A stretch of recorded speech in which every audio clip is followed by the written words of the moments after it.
Shalom saudara-saudara terkasih dalam Tuhan. Dalam hidup ini, kita semua merindukan pembebasan, pemulihan, dan pengharapan. Di tengah penderitaan, ketidakadilan, dan pergumulan hidup, hati kita menantikan kabar baik yang menyentuh jiwa dan memberi harapan.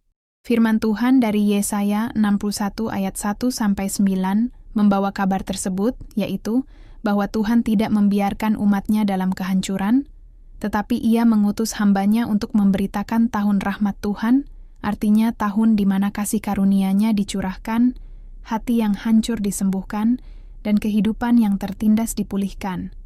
Mari kita renungkan pesan ini untuk hidup kita hari ini. Latar belakang, Kitab Yesaya pasal 61 merupakan bagian dari nubuat penghiburan bagi bangsa Israel yang telah mengalami pembuangan ke Babel. Mereka menderita karena dosa mereka sendiri dan dihancurkan oleh bangsa asing. Dalam konteks ini, Yesaya menyampaikan janji Allah bahwa masa pemulihan akan datang. Hamba Tuhan yang diurapi, yang dalam penggenapannya digenapi dalam diri Yesus Kristus, akan datang membawa kabar baik. Ayat pertama menyebutkan bahwa roh Tuhan ada pada hamba itu karena Tuhan telah mengurapinya.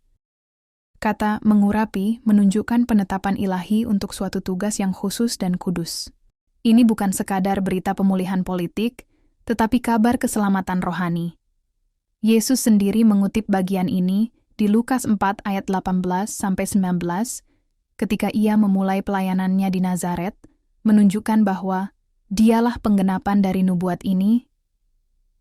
Dengan demikian, Yesaya 61 bukan hanya berita bagi Israel masa lalu, tapi juga menjadi kabar baik bagi gereja masa kini. Yesaya 61 ayat 3. Roh Tuhan Allah ada padaku, oleh karena Tuhan telah mengurapi aku.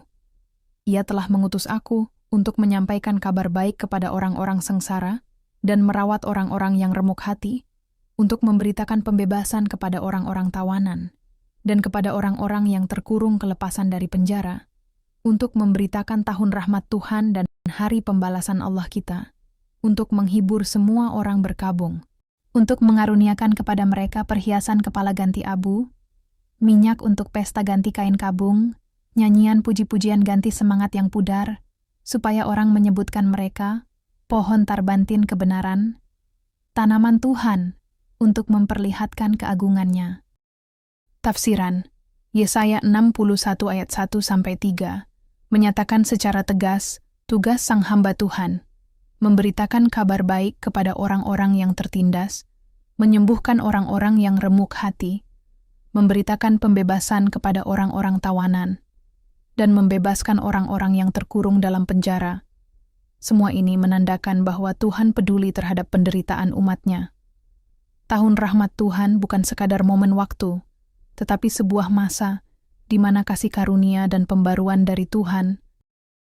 Tahun rahmat Tuhan ini mengingatkan kita pada tahun Yobel dalam Imamat 25, di mana semua hutang dihapus, budak dibebaskan, dan tanah dikembalikan kepada pemilik semula. Ini adalah simbol dari pemulihan total yang Tuhan berikan. Dalam Kristus, tahun rahmat ini bukan hanya sekali dalam 50 tahun, melainkan tersedia setiap hari bagi mereka yang percaya. Ayat 3 menekankan bahwa Tuhan akan menggantikan abu dengan perhiasan, duka cita dengan minyak untuk pesta, dan semangat yang lesu dengan jubah pujian. Tuhan bukan hanya menyembuhkan luka lama, tetapi memberikan identitas baru, yaitu pohon tarbantin kebenaran, tanam-tanaman Tuhan. Ini adalah gambaran umat yang teguh dan mulia di hadapan-Nya. Ayat 4-7. Mereka akan membangun reruntuhan yang sudah berabad-abad dan akan mendirikan kembali tempat-tempat yang sejak dahulu menjadi sunyi. Mereka akan membaharui kota-kota yang runtuh, tempat-tempat yang telah turun-temurun menjadi sunyi. Orang-orang luar akan melayani kamu sebagai gembala kambing dombamu, dan orang-orang asing akan bekerja bagimu sebagai petani dan tukang kebun anggurmu. Tetapi kamu akan disebut imam Tuhan dan akan dinamai pelayan Allah kita. Kamu akan menikmati kekayaan bangsa-bangsa dan akan memegahkan diri dengan segala harta benda mereka. Sebagai ganti bahwa kamu mendapat malu 2 kali lipat, dan sebagai ganti noda dan ludah yang menjadi bagianmu, kamu akan mendapat warisan 2 kali lipat di negerimu, dan sukacita abadi akan menjadi kepunyaanmu. Tafsiran. Ayat 4 berbicara tentang tindakan aktif dari umat yang telah dipulihkan. Mereka akan membangun reruntuhan yang sudah berabad-abad. Mereka akan membangkitkan kembali tempat-tempat yang dahulu sunyi. Ini menandakan bahwa pemulihan yang dikerjakan Tuhan bukan hanya secara pribadi, tetapi juga bersifat komunal.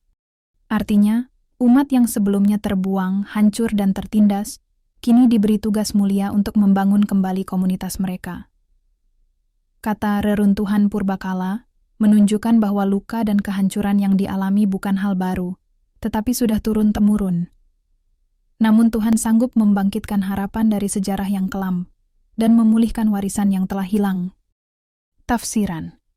Pada ayat 5-6, Tuhan menjanjikan bahwa bangsa-bangsa lain akan melayani umatnya, yaitu orang-orang luar akan berdiri dan menggembalakan kambing domba kamu. Ini menunjukkan pembalikan keadaan.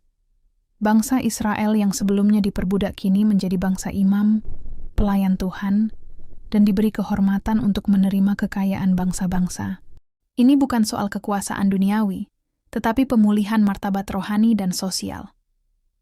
Umat Tuhan akan dikenal sebagai imam-imam Tuhan dan pelayan Allah kita. Dalam Perjanjian Baru, gelar ini juga dikenakan kepada gereja, yaitu imamat yang rajani. Baca 1 Petrus 2 ayat 9, yang artinya setiap orang percaya diberi peran penting dalam menyatakan kasih dan kemuliaan Allah di dunia. Tafsiran. Ayat 7 menutup bagian ini dengan penghiburan yang mendalam, yaitu, sebagai ganti atas noda yang kamu alami 2 kali lipat, kamu akan memperoleh sukacita 2 kali lipat.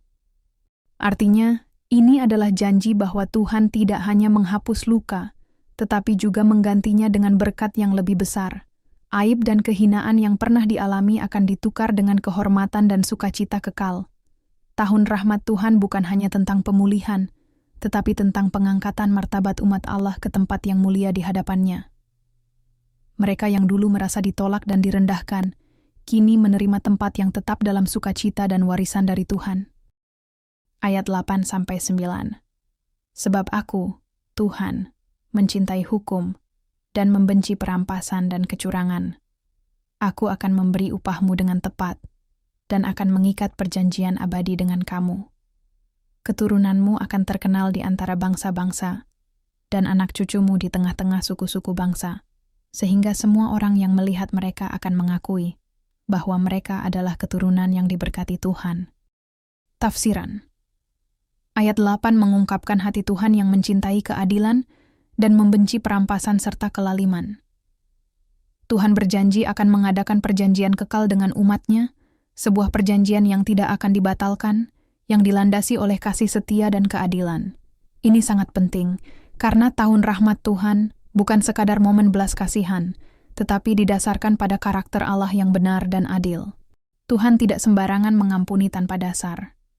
Ia membela yang tertindas dan mengangkat martabat umatnya, karena Ia adalah Allah yang setia kepada janjinya. Dengan demikian, pemulihan yang Tuhan berikan bukan emosi sesaat, melainkan keputusan ilahi yang mengakar dalam kasih-Nya yang adil. Tafsiran ayat 9 menampilkan hasil nyata dari karya pemulihan Allah. Keturunan umat-Nya akan dikenal di antara bangsa-bangsa. Mereka yang melihat akan mengakui bahwa mereka adalah keturunan yang diberkati Tuhan. Ini berbicara tentang kesaksian publik. Tahun rahmat Tuhan tidak hanya berdampak dalam kehidupan pribadi atau komunitas, tetapi juga menjadi terang bagi bangsa-bangsa. Umat yang dahulu terbuang kini menjadi contoh pemulihan dan berkat. Mereka bukan hanya dipulihkan, tetapi juga diangkat untuk menjadi tanda bahwa Tuhan hidup dan bekerja. Tahun rahmat Tuhan membuat hidup umat-Nya menjadi kesaksian, yang membuktikan kasih setia Tuhan dari generasi ke generasi. Penutup. Saudara-saudara yang dikasihi Tuhan, tahun rahmat Tuhan bukanlah sekadar masa, melainkan suatu realitas rohani yang sedang dan akan terus dinyatakan bagi umat-Nya. Kita telah melihat bagaimana Tuhan memulihkan yang remuk, memuliakan yang tertindas, dan mengubah reruntuhan menjadi kemuliaan. kabar baik ini bukan hanya untuk kita simpan, tetapi untuk kita beritakan. Dunia di sekitar kita masih banyak yang hidup dalam abu kesedihan, dalam kain kabung keputusasaan, dan dalam penjara dosa serta luka masa lalu. Kita dipanggil untuk menjadi pembawa kabar sukacita itu, menjadi suara bagi mereka yang tak bersuara, menjadi terang di tengah reruntuhan dunia. Mari kita hidup sebagai umat yang telah diurapi, menyatakan kasih, keadilan, dan pemulihan Kristus dalam tindakan nyata setiap hari. Tahun rahmat Tuhan sedang dinyatakan, dan kita adalah saksinya. Amin.